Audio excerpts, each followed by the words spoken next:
Tak lindungi terus siapa saja. Yang membunuhku, aku lindungi. Yang membenciku, aku lindungi. Yang menyakitiku bertahun-tahun, aku sayangi. Sampai hari ini, aku lakukan itu. Gitu loh mas. Jadi, tidak ada yang tidak nikmat. Wong yang bunuh saya saja. Meskipun saya tidak diizinkan mati oleh Allah. Yang bunuh saya saja tak sayang luar biasa. Dan saya jaga jangan sampai dia tahu bahwa saya tahu dia bunuh saya. Loh wis kurang ya apa sih mas? Tak jaga jangan sampai dia tahu, kasihan. Misalnya ada maling ke rumah saya, itu saya pura-pura tidak tahu bahwa dia maling. Saya ini agak Abu Nawas. Ada maling masuk, dia malah sembunyi di bawah kolong. Istrinya bingung, gimana kamu kok malah sembunyi? Lah saya malu sama malingnya. Kok malu? Lah mau nyuri apa dia? Masa saya tidak pantas gitu di rumah saya. Jadi jangan tabrak saya dengan logika-logika umum mas. Karena saya sudah hidup terbalik sejak dahulu kala. Sejak sangat kecil saya sudah terbalik. Anda suka ke pasar, saya suka ke kuburan kok. Harus ngopo gue. Hantu sama saya juga pusing dari dulu. Harus medeni dia gue lele. Harus medeni di mana aja saya sudah di mana aja. Harus acting, harus ngopo di mana aja. Saya sudah ketemu tuh. Kayak kita ngusir hantu di rumahnya Mussolini. Mussolini diktator Italia itu. Kita ngusir yang saya ajak itu Suamianto sama Yoyok sama Imam. Mas sama putih. Padahal aku ya gak ngerti hantu mas. Dia tak sentak ngono macem-macem musuh wong Jawa tak tunjuk tenan. Tak bentak-bentak gitu aman besoknya mas. Lah piye? Wong Jawa kok. Wong Jawa itu tidak jelas apa dia manusia apa hantu. Di Australia kita juga ngusir hantu serumah tingkat 3. Di London kita bergilir ada banyak rumah. Disuruh saya nggak ngerti kok. Tak lakoni mulai. Enggak benar-benar nggak ngerti saya. Tapi pokoknya disuruh tak masukin, tak sentak. Keliling, tak tutup pintu gelap. Ayo, kamu tuh tunjuk teman ayo. Ayo mana tuh. Dia bingung bahasanya ini bahasa Melayu mas. Itu kan teman-teman Islamianto ini langsung turun di pesawat di airport London, langsung dijemput. Oke kalau gitu dibagi, ada 3 rumah yang harus diusir. Islamianto ke sana, Yoyok ke sana, dibagi 3 mas. Jadi kita jadi pengusir hantu. Padahal kita nggak ngerti. Nah kalau Islamianto masih lumayan, dia bisa ngelihat. Kalau saya nggak bisa ngelihat mas. Jadi aku gak wedi nggak bisa ndelok. Tapi kan dia bisa melihat saya dan melihat saya mentol-melon. Dan caranya supaya kelihatan, supaya hantunya tidak tahu bahwa kita tidak bisa melihat, itu mata kita jangan fokus. Nah gini kan, kalau mata kita gini-gini kan dia pikir memang actingnya seperti itu. Gitu loh, jadi dia nggak tahu bahwa saya tidak bisa melihat sebenarnya. Jadi mas, sehebat-hebat orang sakti masih kalah sama orang gila. Itu mati ojo ya jangan ngilangi lurit lah. Lurit mek pisan wis utange akeh gitu. Oke, terus Rumiyah.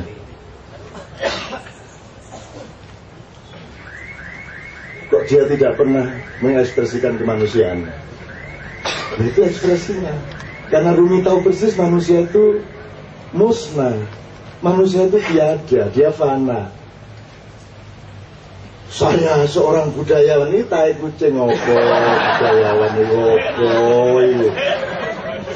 Al-Mukarram Kiai Haji opo.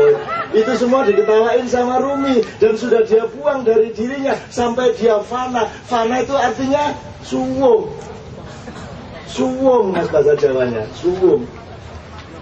Suwung itu ya suwung. Iya, jelasin. Kok bukan hanya kosong. Kalau kosong itu masih ada ruangnya. Ini tidak ada ruangnya. Kalau suwung wis nggak ada. Jadi manusia itu tidak ada hasilnya. Dan itu secara ilmu fisika pun Anda bisa menemukan sesungguhnya ini tidak ada secara fisika. Jadi ini bukan hanya masalah tasawuf, masalah ilmu pengetahuan. Memang tidak ada. Cuman kita ini diada-adakan sedikit, diselenggarakan sementara waktu oleh Allah. Tapi oleh manusia dijadikan hal penting banget gitu loh. Sampai pilpres nogok sekian ini. Karena terlalu GR betul sama kehidupan yang sebenarnya sekedar diselenggarakan sementara itu. Padahal kita sudah diajari bahwa kita urip ki mampir ngombe. Nah ya kok mampir apa ya? Ini kata dua istilah dhewe. Dia mampir ngampleng gue ya. Jadi Mas ya, oke, ini jawaban saya, jawaban Siti Jenar. Dan Anda juga referensi mengenai Siti Jenar, saya kira secara akademis kayaknya nggak cocok semua itu. Emang siapa Siti Jenar itu menurutmu? Siapa bilang Siti Jenar tasawuf Sunan Kalijogo fikih? Siapa bilang? Siapa bilang itu? Emang ada wali songo yang bukan sufi? Emang ada? Semua sufi. Dan Siti Jenar itu sebenarnya adalah sebuah peran di antara wali songo yang memang dipakai untuk memberi pelajaran kepada generasi berikutnya. Tentu semua acting, Mas. Acting. Siti Jenar itu tidak ada, dia Sunan Kalijogo dia itu. Sunan Kalijogo sing sedang menjadi Siti Jenar. Tapi kita kan karena memang harus nulis skripsi, ya wes butuh di anak-anak teman-teman. Tidak ada. Dan itu bukan polarisasi. Emang dia digantung atau dibelah lehernya? Yang mana yang benar? Bangkainya dia macam-macam lah beritanya. Wong itu memang itu supaya menjadi diskusi publik, diskusi rohani bagi umat Islam berikutnya. Artinya setiap kita punya Siti Jenar. Para wali songo ini ingin mengatakan kepada umat Islam, you have your own Siti Jenar in every mind of yours, in every soul of yours. Gitu loh Mas. Setiap engkau memiliki potensi Siti Jenar. Nah caranya adalah selalu ada dialektika ilmu pengetahuan dan perdebatan antara Kalijogomu dengan Siti Jenarmu. Gitu loh. Jangan terus Anda, aku Siti Jenar mengidentifikasi. Enggak, itu cuma bagian dari dirimu. Setiap orang punya setan, punya iblis, punya Siti Jenar, punya macam-macam. Karena manusia ini khalifah, dia lengkap sekali di dalam dirinya. Binatang ada, tikus ada, kita punya sifat ayam, kita punya sifat tikus, kita punya sifat ular. Ada semua di dalam diri kita. Karena kita lebih besar dari seluruh alam semesta. Bahkan lebih besar dari seluruh ciptaan Allah. Karena maka kita diamanati jadi khalifah. Karena seluruh alam semesta ada secara potensial di dalam kandungan badan dan jiwa kita. Maka kita ini makrokosmos, bukan mikrokosmos. Secara geografis kita mikrokosmos, tapi secara zatiah kita ini makrokosmos. Jadi jangan ikut pemetaan-pemetaan, sebenarnya itu hanya gambaran dari dirimu sendiri. Itu kira-kira Mas jawaban saya.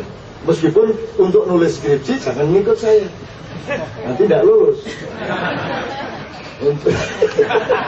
Nah apa-apa ikutin mereka, fotokopian akademis itu diikutin. Itu kan ijazah itu kan kata anak saya kan reproduksi, jadi harus ikut aturan reproduktif. Yang saya omongkan ini produktif, bukan reproduksi. Belum pernah ada ngomongan-ngomongan seperti ini. Maka tidak ada ijazahnya. Betul nggak? Yang ada ijazahnya itu sesuatu yang niru-niru dari hari kemarin. Tapi itulah yang dipercaya oleh negara dan oleh kehidupan sosial. Ya tidak apa-apa Mas. Ngalah tidak ada masalah. Betul Mas ya.